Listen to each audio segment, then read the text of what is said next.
అందరికీ నమస్తే. నేను మీ భార్గవి. వెల్కమ్ బ్యాక్ టు మనలో మనమాట. ఈరోజు వీడియోలో అయితే మా బాబు లంచ్ బాక్స్ రెసిపీని మీతో షేర్ చేయాలనుకుంటున్నానండి. మదర్స్ అందరికీ కూడా చాలా హెల్ప్ అవుతుంది. ఎందుకంటే ఈజీ అండ్ క్విక్గా చేసుకునే రెసిపీస్ అనమాట. 2 రెసిపీస్ షేర్ చేస్తున్నాను. ఒకటొచ్చేసి మేథీ రైస్, హెల్దీ రైస్ అండి. ఆకుకూరలు ఏ పిల్లలైతే ఇష్టపడరో వాళ్ళకి ఇలా ఒకసారి రైస్ వెరైటీ చేసి పెట్టండి.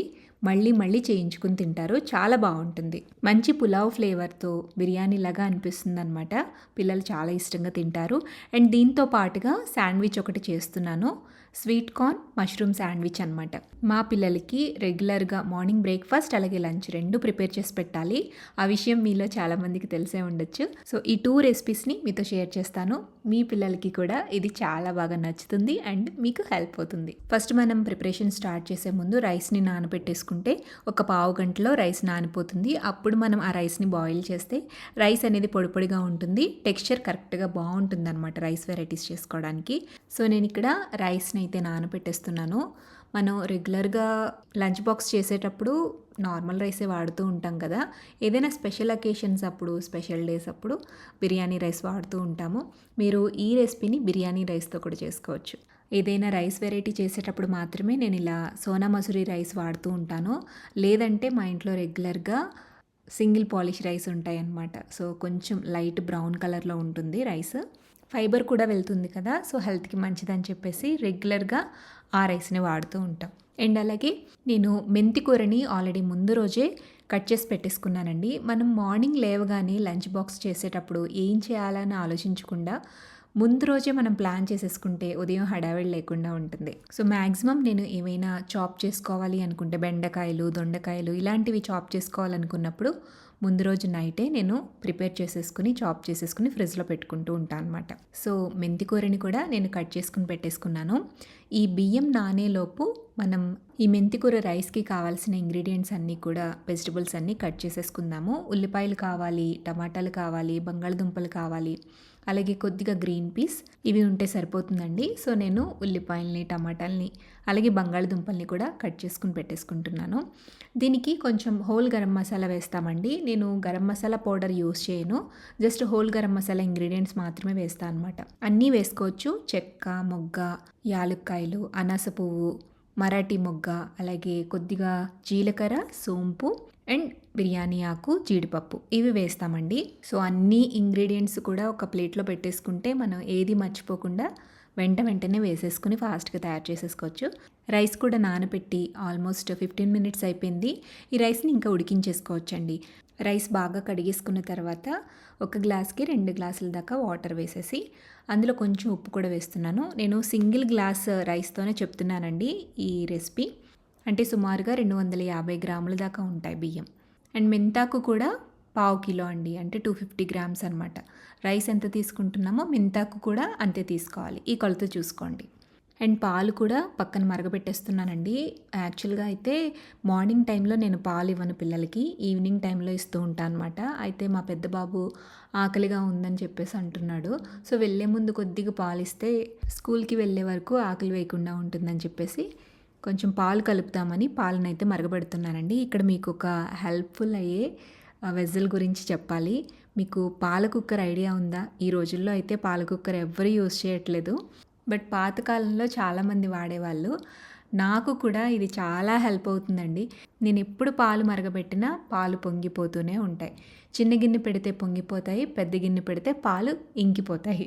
సో ఈ ప్రాబ్లం నాకు ఎప్పుడూ రిపీటెడ్గా అవుతూనే ఉంటుందండి. ఎందుకంటే వేరే వర్క్లో ఉన్నప్పుడు దీని మీద కాన్సన్ట్రేట్ చేయలేం కదా.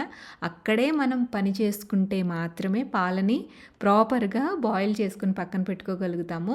లేదంటే ఏదైనా పాలు ఇంకిపోవటమో పొంగిపోవటమో ఏదో ఒకటి జరుగుతూ ఉంటుందన్నమాట. సో నాకు ఈ విషయంలో మాత్రం ఈ పాల కుక్కర్ చాలా హెల్ప్ అవుతుంది. ఈ మిల్క్ కుక్కర్ ఇంత యూజ్ అవుతుంది అని అనుకుంటే నేను ఎప్పుడో పర్చేస్ చేసేదాన్ని. మీరు హై ఫ్లేమ్లో పెట్టినా కూడా దీంతో పాలు పొంగిపోవు, గ్యాస్ కూడా చాలా వరకు సేవ్ అవుతుంది. జనరల్గా మిల్క్ కుక్కర్స్ అంటే పొడవుగా ఉంటాయి కదా. నా దగ్గర కూడా ఒకటి ఉండేది, చాలా పాతదనమాట, బట్ అది బ్రేక్ అయి పాడైపోయింది. ఇది 1 లీటర్ కెపాసిటీ ఉండే మిల్క్ కుక్కర్ అండి. నేను దీన్ని ఇండస్ వ్యాలీలో తీసుకున్నాను. యూస్ చేయడం చాలా తేలిక. జస్ట్ విజిల్ తీసేసి అందులోకి ఒక టీ గ్లాస్ వాటర్ వేసుకుని పాలు పోసేసుకుని స్టవ్ మీద పెట్టుకుని మూత పెట్టేసి వదిలేసేయటమే. విజిల్ వస్తుంది, ఆ తర్వాత స్టవ్ ఆపేసేయచ్చు. అసలు ఏ చికాకు ఉండదండి, పాలు పొంగిపోతాయనే భయమే ఉండదు. అండ్ వాటర్ పోసుకోవడానికి కూడా చిన్న స్పౌట్ లాంటిది ఇస్తారు, ఆ స్పౌట్ని పెట్టేసి అందులోకి నీళ్లు పోసేయటమే. అలాగే దీంతో పాటుగా స్టెయిన్లెస్ స్టీల్ కడాయి ఒకటి, టీ మరిగించుకునే గిన్నె ఒకటి, ఈ రెండు తీసుకున్నాను అనమాట. ఈ కడాయి వచ్చేసి చాలా పెద్దదండి, ఆల్మోస్ట్ 2 కేజెస్ 2.5 కేజెస్ దాకా వండుకోవచ్చు. ఇంట్లో ఫ్యామిలీ మెంబర్స్ పెరిగే కొద్దీ పెద్ద పెద్ద గిన్నెలు అవసరం పడుతూ ఉంటాయి, సో అందుకే ఇది తీసుకున్నాను. అలాగే ఈ టీ పాట్ కూడా చాలా వెయిట్ ఉంది, హెవీగా ఉందన్నమాట, బాగా స్టడీగా ఉంది. ఇండస్ వ్యాలీలో దొరికే ప్రోడక్ట్స్ అన్నీ కూడా హై క్వాలిటీ ఉంటాయని మనందరికీ తెలుసు. సో ఈ ఐటమ్స్లో మీకు ఏమైనా యూజ్ అయ్యి నచ్చి తీసుకోవాలి అనుకుంటే డిస్క్రిప్షన్ బాక్స్లో వీటి లింక్స్ ఇస్తాను, అండ్ కూపన్ కోడ్ కూడా ఇస్తానండి. కూపన్ కోడ్ యూజ్ చేస్తే మీకు ఎక్స్ట్రా 12% డిస్కౌంట్ వస్తుంది.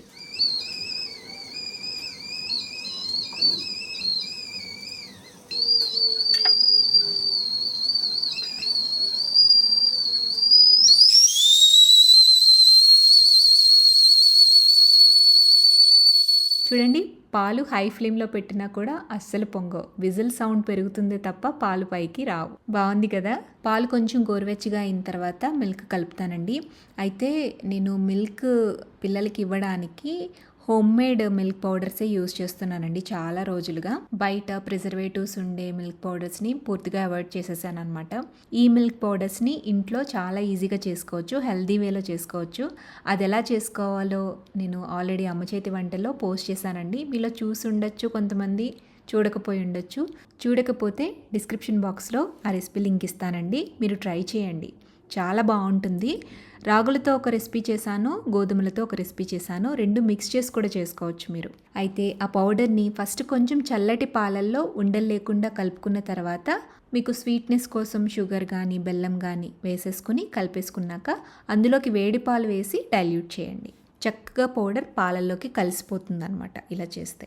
ఈ వీడియో చూసే వాళ్ళల్లో చాలామంది మదర్స్ ఉంటారు, వాళ్ళకి డెఫినెట్గా ఇది బాగా హెల్ప్ అవుతుందండి. పిల్లలకి బయట రెడీమేడ్ పౌడర్స్ కన్నా ఇలా మనం ఇంట్లోనే హెల్దీ వేలో చేసి పెట్టడం అనేది చాలా మంచి పద్ధతి అనమాట. సో ఇదిగోండి, వెజిటబుల్స్ అన్నీ కూడా రెడీ చేసి పెట్టేసుకున్నాను. ఇక్కడ మీకు కనిపిస్తున్న పేస్ట్ ఏంటంటే పచ్చిమిర్చి, అల్లం, వెల్లుల్లి, అలాగే పచ్చి కొబ్బరి, దీన్ని గ్రైండ్ చేసుకుని పెట్టేసుకున్నాను. ఇది మెంతికూర రైస్కి మంచి టేస్ట్ని ఇస్తుంది అనమాట. ఇప్పుడు మెంతికూర రైస్ని ఎలా తయారు చేసుకోవాలో చూద్దాము. స్టవ్ మీద కడాయి పెట్టుకుని అందులో ఫస్ట్ ఆయిల్ వేసుకోండి. ఆయిల్ హీట్ అయ్యాక హోల్ గరం మసాలా వేసుకుని వేయించుకోవాలి. అవి వేగిన తర్వాత ఇందులో సన్నగా కట్ చేసి పెట్టుకున్న ఉల్లిపాయలు అలాగే పచ్చిమిర్చి పేస్ట్ని కూడా వేసేసి పచ్చివాసన పోయేలాగా బాగా వేయించండి. తర్వాత ఇందులో పసుపు, టమాటా ముక్కలు, బంగాళదుంప ముక్కలు, అలాగే కొద్దిగా బఠానీ, పచ్చి బఠానీ కూడా వేసేసి బంగాళదుంప మెత్తగా మగ్గేంత వరకు కూడా ఆయిల్లో ఫ్రై చేసుకుంటూ ఉండాలి, మూత పెట్టుకుంటూ మగ్గించుకోవాలి. ఇలా బాగా వేగిపోయాక ఇందులోకి మెంతికూర వేసేసుకోండి. మెంతికూరని కూడా బాగా ఫ్రై చేయాలండి ఆయిల్లో, పచ్చివాసన అనేది అస్సలు ఉండకూడదు, బాగా వేగిపోవాలన్నమాట. అప్పుడే మీకు ఇందులో ఉండే చిరు చేదు అనేది పోతుంది. రుచికి సరిపడా ఉప్పు వేసేసి మూత పెట్టుకుని చిన్న మంట మీద ఆకుని బాగా మగ్గనివ్వాలి. ఇలా చక్కగా వేయించుకున్న తర్వాత ఇందులో 1 టీ స్పూన్ దాకా ధనియాల పొడి కూడా వేసుకోండి. ధనియాల పొడి ఫ్లేవర్ అనేది బాగుంటుందన్నమాట. ఇందులో నేను ఇంకా ఎక్స్ట్రా గరం మసాలాలు ఏమీ వేయట్లేదు, అయినా కూడా చాలా బాగుంటుంది. మీరు ఎక్కువ ఆ మసాలా ఫ్లేవర్ కావాలి అనుకుంటే వేసుకోవచ్చు, ఏం కాదు. ధనియాల పొడి వేసాక కొద్దిగా వేయించేసి ఇందులోకి మనం ఉడికించుకుని పక్కన పెట్టుకున్న రైస్ మొత్తాన్ని కూడా వేసేసుకోవాలి. కొంచెం కొంచెం వేసుకుంటూ కలుపుకుంటే మీకు ఈజీగా రైస్ అనేది కలిసిపోతుంది అనమాట. అంతా కలిపేసుకున్నాక సాల్ట్ని అడ్జస్ట్ చేసుకోండి. కొత్తిమీర కావాలంటే వేసుకోవచ్చు, నేను కొత్తిమీర కూడా ఏం వేయట్లేదండి, జస్ట్ అంతా కలిపేసేసి స్టవ్ ఆపి పక్కకు దించేస్తున్నాను. మంచి ఫ్లేవర్తో మెంతి ఆకు రైస్ అయితే రెడీ అయిపోయింది, చాలా బాగుంటుంది. మార్నింగ్ లంచ్ బాక్స్లోకి చేసుకోవడం కూడా చాలా ఈజీ, మీరు కూడా డెఫినెట్గా ట్రై చేయండి ఈ రెసిపీని. అండ్ నెక్స్ట్ మనం కార్న్ మష్రూమ్ శాండ్విచ్ని ఎలా చేసుకోవాలో చూద్దాం. నేను ఆల్రెడీ వెజిటబుల్స్ని చాప్ చేసుకుని పెట్టేసుకున్నానండి, అవి ఏమేమి వేసుకోవాలో చెప్తాను. Sweet corn, mushrooms, capsicum, tomato, అలాగే ఉల్లిపాయలు, ఇవన్నీ కూడా చిన్నగా కట్ చేసుకోవాలన్నమాట. స్వీట్ కార్న్ నేను ఎప్పుడు కూడా ఫ్రోజన్వి ఉంచుకుంటానండి, ఇమీడియట్గా ఎప్పుడైనా స్నాక్ ఈజీగా త్వరగా చేయడానికి బాగా యూజ్ అవుతుందన్నమాట. ఇందులోనే కొద్దిగా మిక్స్డ్ హర్బ్స్, చిల్లీ ఫ్లేక్స్, అలాగే కొంచెం పెరి పెరి మసాలా పౌడర్ వేసుకోండి. ఉంటే వేసుకోండి, లేకపోతే వేయకపోయినా ఏం కాదు. తర్వాత ఇందులోనే ఏదైనా ఫ్లేవర్డ్ మయోనైజ్ వేసుకోవచ్చు, అండ్ చీజ్ కూడా వేసుకోవాలి. చీజ్ క్వాంటిటీ ఎక్కువ వేసుకోండి. నేనిక్కడ మోజరెల్లా డైస్డ్ చీజ్ యూస్ చేస్తున్నాను. ఒకేసారి కేజీ ప్యాకెట్ తెచ్చేసుకుని ఫ్రీజర్‌లో పెట్టుకుంటూ ఉంటాను అనమాట. ఎప్పుడంటే అప్పుడు వాడుకోవడానికి. చీజ్ స్లైసెస్ ఉంటాయి కదా! అవి కూడా యూస్ చేయొచ్చండి. అవి మీరు డైరెక్ట్‌గా బ్రెడ్ మీద ఈ వెజిటబుల్స్ మిక్స్‌ని పెట్టిన తర్వాత స్లైస్‌ని పెట్టి రోస్ట్ చేయండి. స్లైసెస్ వాడితే. గ్రేట్ చేసుకున్న చీజ్‌ని గానీ, ఇలా డైస్డ్ చీజ్ గానీ అయితే ఇందులోనే కలిపేసేసేయండి. ఈ మిక్స్ తయారు చేసేసుకుంటే మనం శాండ్విచ్ చేయడం చాలా ఈజీ అయిపోతుందనమాట. శాండ్విచ్ బ్రెడ్ కానీ లేదా బ్రౌన్ బ్రెడ్ కానీ తీసుకొని ఒక స్లైస్ మీదేమో టమాటా కెచప్ వేసేసేయండి. ఒక స్లైస్ మీదేమో మైనీస్ ఏదో ఒకటి ప్లెయిన్ మైనీస్ వేసేసేయండి. దానిపైన మనం తయారు చేసుకున్న ఈ వెజిటబుల్ మిక్స్ని పెట్టేసేసి ఈవెన్గా స్ప్రెడ్ చేసేసి ఇంకొక బ్రెడ్ స్లైస్ని కూడా పెట్టేసేసి దీన్ని మనం రోస్ట్ చేసేసుకోవటమే. నేను గ్రిల్ ప్యాన్ మీద రోస్ట్ చేస్తున్నానండి. ఇది ఆల్రెడీ లాస్ట్ టైం మీకు క్యాస్ట్ ఐరన్ ప్రోడక్ట్స్ ఎలా క్లీన్ చేసుకోవాలి, ఎలా మెయింటైన్ చేసుకోవాలి అనే వీడియోలో చూపించాను కదా. సో అదే యూస్ చేస్తున్నాను అనమాట. నాకు గ్రిల్లింగ్కి ఇది చాలా బాగా హెల్ప్ అవుతుంది. దీనిపైన ఆ గ్రిల్స్ అనేవి బాగా పడుతున్నాయండి. క్యాస్ట్ ఐరన్ థిక్గా ఉంటుంది కదా, సో రోస్టింగ్ కూడా ఈవెన్గా అవుతుందన్నమాట. మాడిపోకుండా ఒక చోట వేగి ఒక చోట వేగకుండా ఉండటం ఇట్లా ఏం లేదు. చాలా బాగా పనిచేస్తుంది నాకైతే. ఇది కూడా నేను ఇండస్ వ్యాలీలోనే తీసుకున్నాను. ఈ శాండ్విచ్ని బటర్తో మీరు చక్కగా రెండు వైపులా కూడా బాగా రోస్ట్ చేసుకోవాలి. మీడియం ఫ్లేమ్లో పెట్టుకుని రోస్ట్ చేసుకోండి. నేను హోమ్మేడ్ బటరే యూస్ చేస్తున్నానండి. వీడియోస్లో కొంచెం బయట నుంచి తెచ్చిన ప్రాసెస్డ్ బటర్ వాడతాను, కానీ చాలా వరకు ఇంట్లో నాకు వెన్న ఉంటుంది. ఆ వెన్నతోనే రెసిపీస్ చేసేస్తూ ఉంటాను, రెగ్యులర్ రెసిపీస్. ఒకటి రోస్ట్ అయ్యేలోపు ఇంకొక శాండ్విచ్ని ప్రిపేర్ చేసేసుకుని పెట్టేసుకుని ఇది రోస్ట్ అయ్యాక ఇంకొక శాండ్విచ్ పెట్టి కాల్చుకోవటమే.